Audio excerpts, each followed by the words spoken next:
Geneviève Hébert est habillée par la maison A. Setlaqui de Thetford Mines, Sainte-Marie et d'Israëli. Setlaqui, mode et style de vie.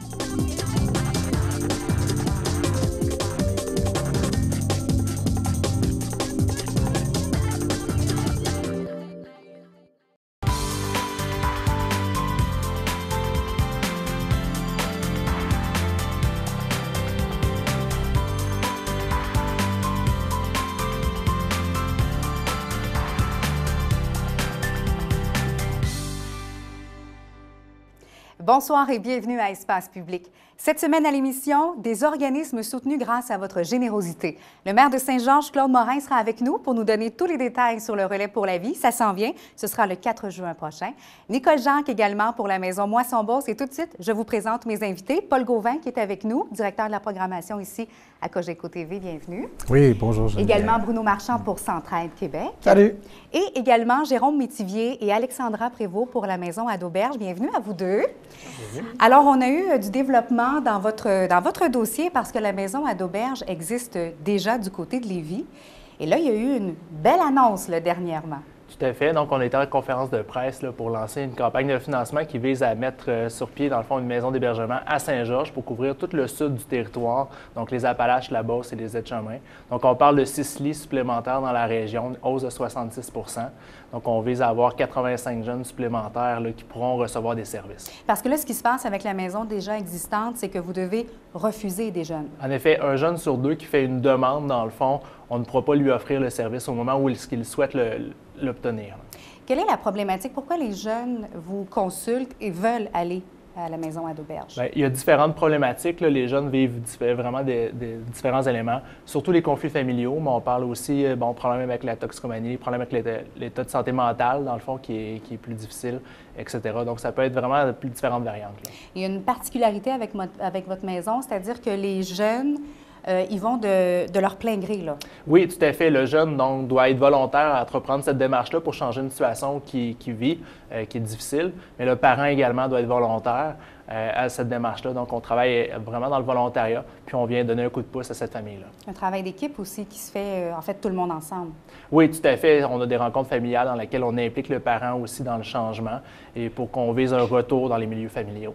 Ça prend quand même, je trouve, beaucoup de courage aux jeunes. Et d'ailleurs, on pourra en parler avec Alexandra, de dire non seulement il y a une problématique, j'y fais face, mais je veux aller le régler. C'est pas évident, là. Même pour les jeunes, je veux dire, bon, souvent, on va leur dire qu'ils sont pas assez matures pour telle et telle chose, mais je trouve que ça, c'est un geste de maturité. Oui, tout à fait, de se rendre à demander de l'aide. Ouais. Souvent, les jeunes adolescents ont utilisé beaucoup d'autres moyens auparavant. C'est souvent le dernier moyen qu'ils utilisent. Surtout que là, présentement, ils doivent s'exiler en ville, là, à Lévis, pour obtenir des services. C'est d'autant plus difficile à ce moment-là. Mais ce qui est dommage un peu dans cette situation-là, c'est que présentement, les jeunes demandent de l'aide, mais on est obligé de leur dire qu'on ne peut pas les héberger présentement, qu'il y a une liste d'attente, que ça va peut-être prendre 4 à 6 semaines avant qu'ils puissent avoir de l'aide. Ça brise le cœur de l'équipe d'intervention. Et le temps d'attente, le délai, en fait, les jeunes vont chez vous pour une période de combien de temps? Donc, habituellement, c'est pour des séjours de 30 jours qui peuvent être renouvelés jusqu'à 60. Si encore là, tout le monde est volontaire, le jeune, le parent, mais aussi l'organisme. Donc, on s'assure que le jeune a encore quelque chose à acquérir, dans le fond, et qui avance dans son processus. Là. Alexandra, évidemment, j'aimerais que tu partages avec nous ton expérience. Comment ça s'est fait, justement, le fait d'aller chercher de l'aide, là, tout d'abord, chez Ado-Berge? Oui, dans le fond, ça a vraiment été dur. Pour vrai, l'accepter, là, comme tu disais, vraiment, ça a été dur parce qu'au début, je voulais pas accepter que j'avais un problème. Je voulais pas accepter que j'avais besoin d'aide. Je me trouvais faible. Je voulais pas aller chercher de l'aide. Puis là, à un moment donné, je me suis dit, c'est assez, là. Il faut que je me reprenne en main. Fait que là, j'ai décidé d'aller vraiment me chercher de l'aide. Puis le dire au monde, je pense que ça a été dur. Être allé dire à mes parents que j'avais entendu parler de ça puis j'avais besoin d'y aller. Tu sais, c'est sûr que pour vrai, ça a été dur parce que les autres, ils pensaient pas non plus que j'avais besoin d'aide à ce point-là. Puis, quand on s'est assis, on a eu une rencontre avec l'intervenante qui est ici à Saint-Georges. Puis après ça, j'ai fait ma demande puis tout. Puis quand je l'ai annoncé à ma famille, à mes amis proches, ça a été dur quand même, là. Comment, justement, ça a été perçu de la part de tes amis? Est-ce que certains ont voulu te convaincre en disant, ben non, il n'y a rien là, c'est correct, tu vas passer au travers? Ou est-ce qu'il y en avait qui étaient plus lucides de ta situation en disant, je pense que tu fais bien d'aller chercher de l'aide? C'est ça, la plupart du monde, je pense qu'ils voyaient que j'avais besoin d'aide. Tu sais, il y en a là, qui étaient là, puis va pas là, c'est ci, c'est ça, tu sais, qui jugeaient un peu, mais tu sais, ce monde-là, je les ai tassés de côté, puis c'est ça, mais le reste du monde m'ont vraiment encouragée à y aller. Qu'est-ce qui s'est passé dans ta vie? C'est à l'école que ça allait moins bien? Oui, plus à l'école, ça faisait... Quand je suis rentrée au secondaire, j'ai commencé à me faire intimider. Au début, c'était petit, c'était pas vraiment gros, mais ça m'affectait quand même. Mais veux pas, tu sais, de plus en plus, le monde continuait. Fait que là, moi, ben mon estime abaissait, veux pas. Puis j'avais vraiment de la misère à me remonter. Puis tu sais, c'était souvent... ça faisait souvent des conflits à la maison. Parce que, tu sais, j'étais pas apte à parler à mes parents parce que je filais pas, j'avais passé une mauvaise journée. Puis eux, ben ils m'arrivaient, puis tu sais, puis comment ça a été, puis là, ils posaient des questions. Puis tu sais, moi, j'étais pas d'humeur à parler. Tu te refermais. Ouais. Puis là, c'est ça, ça a vraiment été... Pour vrai, ça a été dur parce que, tu sais, ça l'a créé, puis je m'entends super bien avec mes parents. Là. Il n'y a pas rien d'habitude qui va mal, là. Mais c'était une mauvaise passe. Fait que là, quand tu sais, je me suis dit, bon, il faudrait, là. Puis là, il y avait ça, puis je me faisais intimider, il y avait mon estime de moi. Puis ça, ben dans le fond, moi, ben j'avais tellement plus d'estime que, tu sais, je voulais plaire à tout le monde, là. Tu sais, j'avais plus d'estime, fait que je voulais me remonter. Fait que je faisais comme des gestes que je n'aurais jamais fait présentement, puis j'essayais de me remonter avec d'autres choses, mais tu sais, ça faisait juste me rabaisser en dedans de moi, là. Ton retour après ça, tu sais, on parle de l'avant, de le dire aux autres, bon, c'était peut-être pas super évident, mais une fois que tu reviens dans ton milieu avec tous les outils qu'on t'a donnés, est-ce que ça s'est bien passé aussi? Bien, oui, puis non, je dirais, parce que c'est une grosse adaptation, là. Tu sais, je veux dire ça même, c'est un peu une sorte de deuil que j'ai vécu pour vrai, parce que je suis restée 2 mois. Puis partir de là où tu es avec 9 jeunes, tout le temps des intervenants, tu as la même routine, les mêmes trucs, ça a été dur. Pour vrai, ça a été dur. Tu es dans un petit cocon aussi, tu es en sécurité, dans une petite bulle. C'est ça qu'il va y avoir tout le temps quelqu'un qui va être là, tu sais. Mais si tu arrives chez vous, moi j'ai une soeur, puis mes 2 parents sont ensemble, tu arrives chez vous, tu sais, on est rendu 4, on tombe de 4 à genre tout le temps 11 dans la maison. Ouais. Fait que là, tu te retrouves tout seul, puis t'es là, bon. Fait que là, tu sais, moi, j'ai vraiment trouvé ça dur pour vrai. Mais tu sais, j'avais beaucoup d'outils, là. Pour vrai, je suis encore en contact avec tout le monde de là-bas, là. J'appelle, pour vrai, je dois appeler 1 fois par jour. Tu as gardé contact. Oui, j'appelle souvent, puis je prends des nouvelles de tout le monde, puis je revois même du monde que je voyais à l'ado, là, les jeunes, là, je les revois encore, puis tu sais, on n'arrêtera pas de se parler, là, mais pour vrai, les outils puis tout, là, ça m'a aidé. C'est précieux. Oh, oui. Jérôme, on le voit, ça fonctionne. Tout à fait. Ça crée un réseau d'entraide aussi entre les jeunes. On mise beaucoup sur cet élément-là à la d'auberge. On crée vraiment l'entraide entre les jeunes. Souvent, les trucs qui peuvent se partager sont d'autant plus intéressants que ce qu'un intervenant peut dire. Un adulte, hein, parce que des fois, bon, l'autorité et tout ça, on a de la misère en tant qu'ado à gérer tout ça. Là, on parle d'une 2e maison qui pourrait donc s'en venir à Saint-Georges. Je dis pourrait parce que tout ça s'inscrit dans le cadre d'un financement, d'une campagne de financement. On a besoin des gens de la communauté. Oui, tout à fait. C'est un appel qu'on fait à la communauté avec la conférence de presse qu'on a tenue la dernière fois. Donc, c'est 225 000 là, par année pendant 2 ans pour le projet pilote qu'on a besoin d'aller chercher. Là-dessus, on a déjà des contributions. Justement, ici, la MRC qui va contribuer au projet. On a réussi à convaincre également la Ville de Lévis d'investir dans ce projet-là. Puis, il y a différents acteurs privés qui se sont déjà manifestés également, qu'on va pouvoir annoncer prochainement. Mais on sollicite vraiment la communauté d'affaires, les Beaucerons, la solidarité Beauceronne pour réaliser ce projet-là. Et c'est un geste concret. On aide directement un jeune de la région. Oui, il y a différentes formules de dons, dont celui que vous parlez, là, on a estimé le séjour moyen d'un jeune de 2 400 $ dans le fond. Donc, ça permet d'aider vraiment à faire la différence dans la vie d'un jeune qui va pouvoir recevoir les services, là. Des organismes, des gens d'affaires, des particuliers aussi qui peuvent donner. D'ailleurs, c'est le cas de Centraide aussi, qui contribue donc au succès d'Adoberge. Et vous avez reçu un cadeau, vous aussi, aujourd'hui, c'est-à-dire des employés donc de Cogeco. Paul, le chèque a été remis un petit peu plus tôt aujourd'hui. Oui, exactement. C'est en fait une contribution qui vient de Cogeco et des employés de Cogeco. On a eu d'ailleurs Serge Turgeon, le représentant syndical, qui est venu avec nous pour remettre le chèque. Bien, nous, c'est vraiment l'étincelle qu'on ajoute, ou en tout cas notre petite contribution, parce que... c'est un geste collectif, hein? Oui, c'est ça. Puis on entend, on est... TV Cogeco, on invite les gens à venir nous parler de leurs aventures, de leurs projets et tout, puis on est vraiment sur le terrain. Alors, de pouvoir contribuer une fois de temps en temps et d'être là, d'aider Centraide, bien, c'est certain que nous autres, on se sent impliqués, là. Monsieur Marchand, à quoi va servir justement l'argent que vous avez, bon, entre autres reçu aujourd'hui, mais qui vient de partout aussi? Bien, on prend ça, on met ça dans une grande cagnotte parce qu'on fait une campagne à chaque année. Et Cogeco est un de ses grands partenaires, mais il y en a d'autres, Bois-Franc, on peut en nommer plusieurs des entreprises de la Beauce, Can-Am, peu importe, qui viennent accepter de mettre ensemble leur argent pour redonner à leur communauté. Alors, l'argent qui est ramassé ici en Beauce ou qui est ramassé dans les Appalaches retourne dans les Appalaches, retourne en Beauce. En Beauce, c'est 19 organismes communautaires qu'on soutient. Dans les Appalaches, c'est 8 organismes qu'on soutient et qui servent à créer ce tissu social dont on vient de parler par un exemple. Et il y en a besoin de plusieurs pour créer ces mailles de filet les plus serrées possibles pour faire en sorte qu'il n'y a personne qui tombe entre les mailles du filet, qu'il n'y a personne qui se retrouve sans ressources, qui se retrouve sans une main tendue pour permettre ce que tu nous racontais, qui est de dire, à travers une mauvaise passe, je suis capable de me relever, mais j'ai besoin que d'autres m'aident dans cette période difficile, tiennent une lanterne dans ce tunnel où je ne voyais plus clair, et finissent par m'aider à revoir la lumière et à me redonner ce demain avec la couleur-là. Et c'est ça, Centraide. Cette capacité de s'unir et de redonner à notre communauté.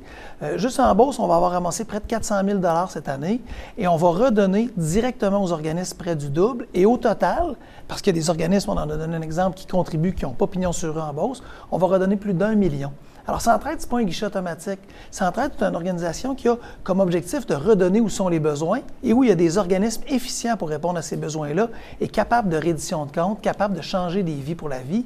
Et c'est ça qui est fort et c'est la même chose dans le territoire des Appalaches. Quels sont vos défis? Parce que on en vient... Bon, il y a beaucoup d'organismes, les gens sont sollicités de toutes parts. Vous venez de nous dévoiler des montants qui sont quand même très important, mais ça prend encore des gens généreux pour donner des sous. Vos défis là, pour la prochaine année? Oui, nos défis sont importants et un des défis qu'on a, c'est la perte, j'ai envie de dire, la perte de pouvoir qu'on pense avoir sur nos communautés. Les gens, des fois, finissent par abandonner en se disant « il n'y a rien à faire devant les problèmes sociaux, il n'y a rien qu'on puisse y faire », comme une fatalité. Alors que ce n'est pas le cas. À chaque fois qu'il rentre une femme au centre femme, ici, pas loin, là, sur le boulevard Lacroix, là, à chaque fois qu'il y en a une qui reprend confiance, qui relève le menton, qui regarde un employeur dans les yeux, qui est capable de dire « j'ai une valeur pour toi », là, on vient tous de regagner. Et nos défis, c'est d'accepter qu'ensemble, à la lumière de notre engagement, à la lumière de contributions particulières à des organismes qui en ont besoin, mais à la lumière d'une contribution en Centraide, on est capable de transformer nos communautés. Chaque fois que quelqu'un réintègre le marché du travail, même si on ne connaissait pas cette personne-là, même dans un milieu tissé serré comme ici ou à Thetford, même dans des milieux comme ça, tout le monde vient de gagner. Pourquoi? Parce que cette personne-là recontribue à notre prospérité, recontribue à nous créer de la richesse, à payer des taxes, à elle aussi contribuer à créer cette communauté qu'on souhaite riche et prospère.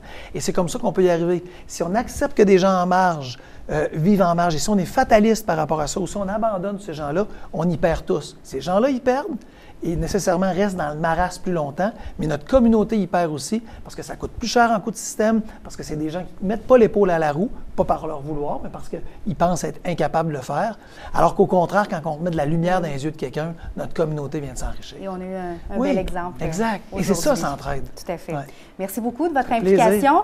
Votre enthousiasme est vraiment contagieux. Je l'espère. Je crois, puis c'est bon pour nos communautés. On va faire une courte pause et au retour, on va recevoir Mme Nicole Jacques de Moisson-Beauce. Restez là.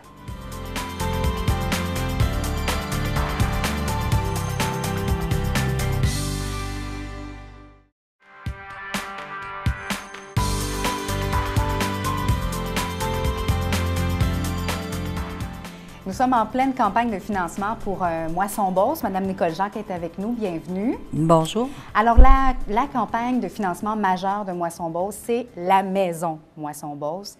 C'est tout un concept, même, je dirais, assez audacieux, parce que c'est un gros concept. Il y a beaucoup de choses qui interviennent. Il faut penser que la maison Moisson-Beauce, c'est au-delà de 75 sous-contractants qui travaillent pour bâtir la maison. Toutes ces personnes-là le font évidemment à plus qu'à rabais pour nous, donc on en est très contents. En plus de toute la portion, je dirais bancaire, qui est assurée via Desjardins, les meubles par les Meubles Léon, toute la création aussi de la maison en tant que telle par Mélissa Pomerleau. Oui, c'est une grande aventure. On parlait de gestes collectifs tantôt, c'en est tout un, celui-là aussi. Oui, puis écoutez, on parle de la maison elle-même, mais il faut penser que Mme Hélène Rodrigue est en charge de tout le réseau de vente des billets. Et vous savez, le réseau de vente des billets, c'est 126 points de vente de billets qui sont distribués dans les 7 MRC qu'on dessert. Donc, oui, C'est toute une aventure. Plusieurs l'ont visité, d'autres pas encore. Des fois, ça donne moins dans l'horaire. Allez-y, mais mieux que ça, on va offrir une visite guidée à nos téléspectateurs. Alors, voici ce que ça donne. Bonjour, Mélissa Pomerleau de chez Signature Plan Design. Alors, encore cette année, j'ai le privilège d'avoir conceptualisé cette demeure pour l'architecture et le design intérieur. Alors, j'aurai le plaisir de vous faire visiter cette maison. Alors, dès l'entrée, nous aurons un plafond cathédrale où est-ce qu'on nous pourrons voir le plafond de béton avec une escalier majestueuse fait de poutres de bois.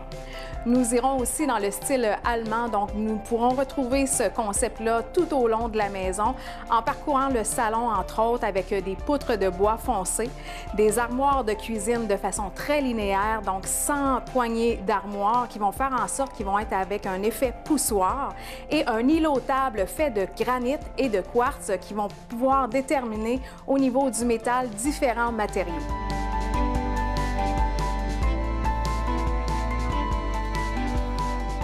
Au niveau de l'étage, nous pouvons retrouver 3 chambres à coucher, dont une des maîtres et 2 pour des enfants. Alors, on pourra retrouver aussi un lobby, donc au niveau du passage qui est très large, qui va vous permettre de vous reposer et d'avoir une belle lecture.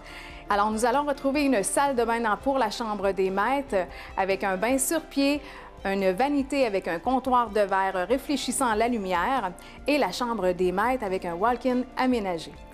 Alors voici la maison d'édition 2016 Moisson-Beauce, parce que Moisson-Beauce change la vie des gens, une maison à la fois. Une maison qui est magnifique, évidemment, mais au-delà du prix de la maison, on peut la garder, on peut la revendre. Bon, il y a des détails à travers tout ça, oui. Mais au-delà de la campagne de financement, il faut parler évidemment de ceux qui vont en bénéficier. Ils sont de plus en plus nombreux à chaque année. Oui, effectivement. Écoutez, le mois de mars qui se termine aujourd'hui nous permet de faire un recensement, encore une fois, cette année, de la clientèle. Donc, on devrait avoir toutes ces données-là dans les prochaines semaines, sinon le prochain mois. Et oui, je vous dirais qu'à chaque année, présentement, on est en 2015, je devrais plutôt dire, on était à 11 299 personnes par mois. Qui étaient rejoints via les 65 organismes qui sont desservis par Moisson. On se dit, heureusement, il y a un organisme comme le vôtre pour amener un soutien. Puis en même temps, on se dit, c'est beaucoup de monde. C'est beaucoup de monde, c'est beaucoup d'organisations aussi. Il faut penser d'abord et avant tout que Moisson-Beauce, c'est un grand centre de distribution. Alors, il y a beaucoup de logistique qui se fait chez nous. Donc, ne serait-ce que par l'infrastructure que ça prend, les 2 camions qui sont sur la route constamment, toutes les chambres réfrigérées, congelées, évidemment, tout le personnel qui est nécessaire de tout ça, et évidemment et heureusement, tous nos bénévoles qui viennent nous donner un coup de main à chaque jour, parce qu'il faut savoir que c'est quand même 600 000 kilos de nourriture qui sont transités par Moisson-Beauce à chaque année. Il y a 2 choses que les gens souvent sous-estiment dans leur évaluation de l'importance d'un organisme comme celui-là. C'est qu'il y a à peu près 30 % des gens, dont le nombre qu'a mentionné Nicole tantôt, qui ont 18 ans et moins. Dans les banques alimentaires, il y a 30 % des gens qui en ont besoin, qui ont 18 ans et moins. Donc, c'est des jeunes qui sont en devenir. Et l'autre chose, j'ai envie de dire, hyper importante, c'est qu'il y a de plus en plus de gens qui travaillent et qui ont besoin pour arriver des banques alimentaires parce que leur salaire ne leur permet pas de boucler les fins de mois avec de la nourriture sur la table pour leur famille. C'est pas les vieux mythes là, de gens qui ne veulent pas travailler. Là, on n'est plus là. On est ailleurs. Et si Moisson-Beauce n'est pas là, il y a une catastrophe qui arrive. Là. Justement, bon, des jeunes familles, des parents qui travaillent, on n'arrive pas, on doit aller chercher de l'aide. C'est pas évident, là. Les gens arrivent dans un état d'esprit qui est pas évident. On veut pas être jugé de la part des autres. Il y a tout ce travail-là aussi qui est très délicat, là. Oui. Ça demande beaucoup de doigté et je vous dirais beaucoup de confidentialité. C'est une donnée qui est très importante chez nous. À l'effet que non, on ne divulgue jamais de nom. Les gens n'ont pas à craindre un jugement quelconque parce que ça n'existe pas chez nous. Donc, on va utiliser les prénoms des gens, mais c'est tout, ça se limite à ça. Alors, vous serez d'avis comme moi que des Geneviève, il y en a plus qu'une. Oui. Des Bruno, des Jérôme, tout le monde. Alexandra, il y a Donc, à quelque part, ça personnalise le pourquoi les gens travaillent chez nous, mais en même temps, ça met cette barrière-là. Sans les identifier totalement. Effectivement. Il y a le projet Donc, de la viande aussi, hein, dernièrement, Oui. qui a pris beaucoup d'ampleur. Je me souviens, on Oui. s'est parlé il y a Oui. quelques mois à ce sujet-là, puis on Oui. disait, c'est un beau projet, mais là, qui Oui. se développe de plus en plus. Oui, écoutez, on est sur le point d'annoncer des choses dans ce projet-là. Ça va très bien. On se devait de ramasser une certaine somme, évidemment, pour assurer le service du ramassage par le camion congelé. Donc, on ne parlait plus d'un camion réfrigéré, mais bien d'une unité de congélation. Parce qu'il faut savoir qu'à la minute où la viande n'est plus à date à l'épicerie, donc si moi, je rentre à une épicerie à quelque part et qu'il est 5 heures le soir, je me ramasse une cuisse de poulet pour souper chez moi. Si je le fais à 5 heures, c'est correct. Mais si à 5h30, elle n'est pas prise par personne, elle est congelée immédiatement. Donc, c'est cette viande-là que nous, on récupère. Et c'est cette viande-là qui nous permet de donner à des maisons d'hébergement comme la d'auberge, mais à toutes les cuisines collectives qui se font un petit peu partout. Ça leur permet d'avoir une denrée très, très précieuse parce qu'on sait Plus que de variété aussi. Oui, hein. mais on sait que la viande, c'est aussi quelque chose qui est très difficile. Et qui est plus coûteux, c'est ce que je voulais dire. Mais vous savez, très souvent, quand on fait le métier que je fais, les gens nous disent oui, mais qu'est-ce que les gens font pour se prendre en main, pour se faire prendre en main ou se prendre en main eux-mêmes? Bien, je vous dirais que ça en est un très bon exemple parce que toutes les cuisines collectives qui sont faites de plus en plus, et ça, on en a pour les hommes, on en a pour les femmes, on en a pour les purées de bébés, il y a tellement d'organismes présentement qui développent ce créneau-là d'autonomie alimentaire pour tâcher de vraiment permettre à des jeunes qui n'ont jamais cuisiné de faire des cuisines collectives. La Maison des jeunes, ils vont faire des smoothies, ils vont faire des bar-tendres, ils vont créer un engouement pour la cuisine pour justement permettre aux gens de ne pas être toujours en attente de quelque chose qui arrive tout fait sur la table, mais de dire oui, regarde, je vais prendre un plaisir à cuisiner. Et ça, c'est vraiment bien. Une façon de se prendre en main, c'est d'aller chercher de l'aide. Et déjà, ça, c'est un bon point. Oui. Merci pour votre implication. On fait une courte pause. Le maire de la ville de Saint-Georges est avec nous dans un instant. On parle du relais pour la vie.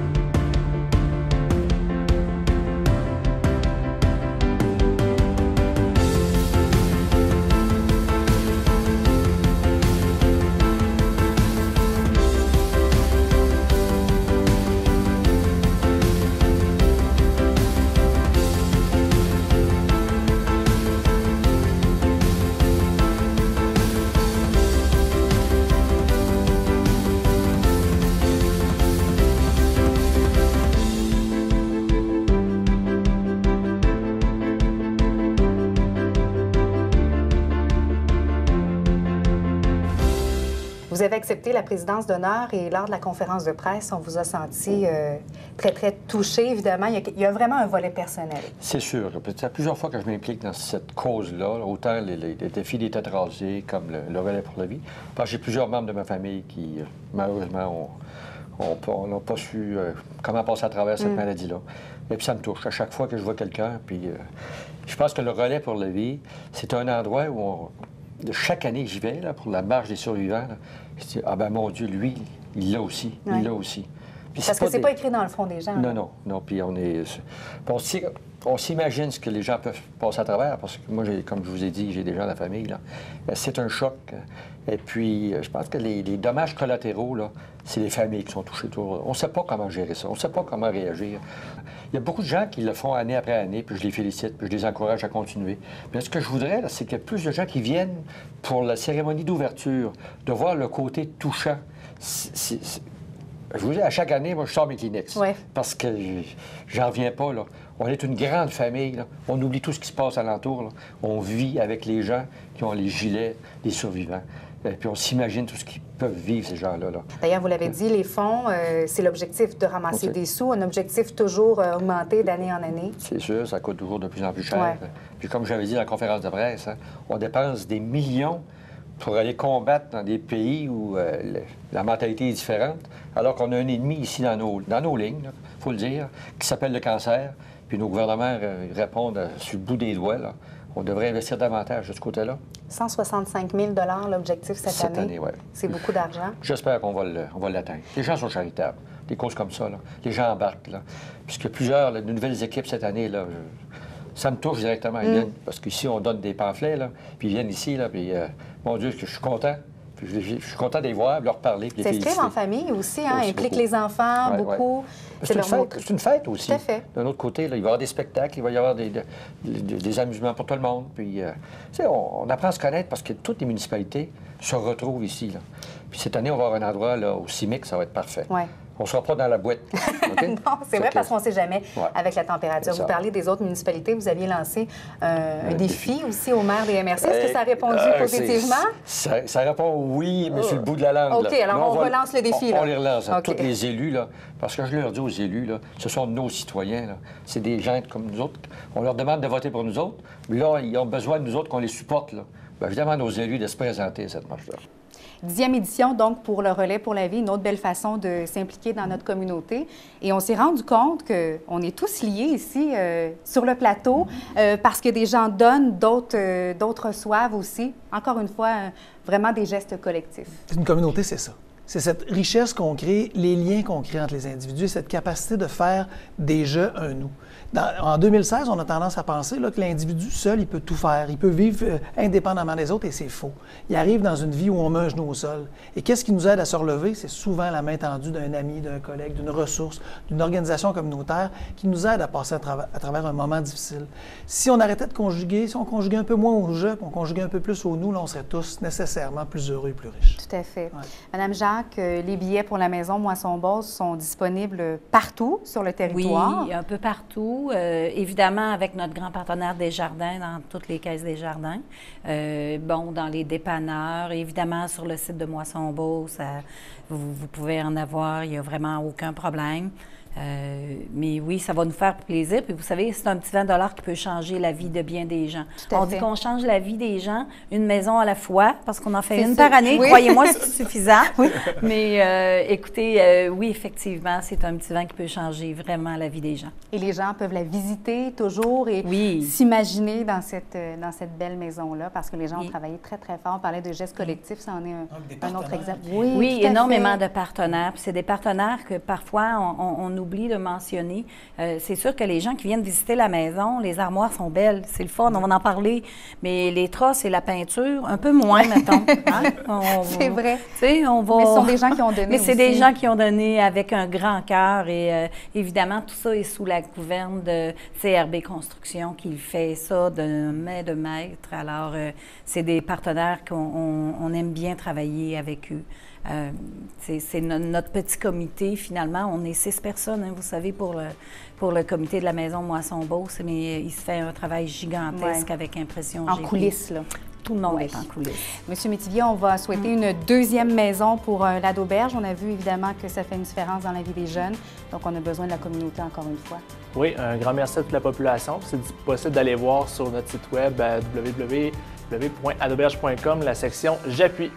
Merci à vous d'être venu sur notre plateau. D'ailleurs, il a été baptisé dernièrement au nom de André Marcoux. Alors, on en est très, très fiers. Évidemment, un homme qui a marqué TV Cogeco, bien sûr. Je vous souhaite une belle semaine. On se retrouve la semaine prochaine pour une autre émission d'Espace public.